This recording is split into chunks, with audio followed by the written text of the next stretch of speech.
With the theory of how an individual firm makes a labor demand decision in order to maximize profits, we can now turn to the economy-wide or aggregate labor demand.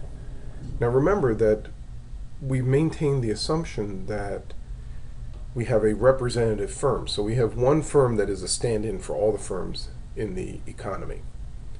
So moving from what the individual firm is doing to the aggregate labor demand is seamless.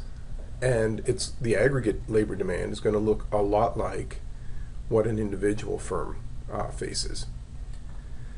So having said that, we can derive what the actual labor demand function looks like by confronting the individual firms in the economy with two different wages and asking, how does their decision about labor input change when the real wage that they face changes? And what we will end up with, I'll show this to you graphically in a minute, but what we will end up with is an aggregate labor demand function that says that the quantity of labor demanded varies inversely with the real wage. So that just says that if we have the wage here, labor down here, hours worked, the demand function is going to be downward sloping. And the quantity of labor demanded is going to vary positively with the level of technology and with the level of capital stock that the firm is beginning with. And that just means that increases in either Z or K star will cause this demand curve to shift out. Okay, so now we have a firm that is getting faced with two different wages. We have a W1 wage and a W2 wage. And because the slope of this magenta line is steeper than the red line, we know that W2 must be bigger than W1.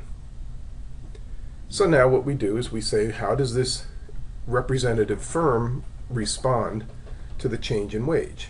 Well, when the wage is W1, they're going to maximize profits, and this will be the profits that come from the wage W1. They're going to maximize profits by hiring workers or hours worked of N1. So we have that W1 implies ND1. And then when the real wage goes up, so this cost function pivots, notice nothing happens to the production function. The production function doesn't change when the real wage changes. But the cost function does, because the wage is the slope of this total cost function. So a higher wage is going to pivot the cost function up to the left. And that means that if the wage has gone up, the marginal cost has increased. And so the firm needs to increase its marginal revenue, which we know is equal to the marginal product of labor. So how are they going to do that? Well, marginal product of labor is diminishing in the amount of labor employed. So to raise the marginal product of labor, they're going to hire fewer workers. And that makes sense too, because we have a higher wage, and so it seems natural that the amount of labor demanded is going to fall. And sure enough, that's what happens.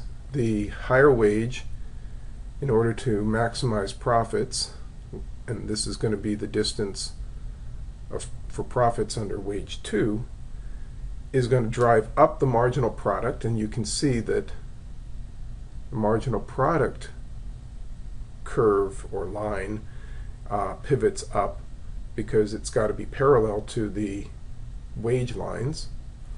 And so the way that the firm is going to maximize profits when the wage goes up is by hiring fewer workers.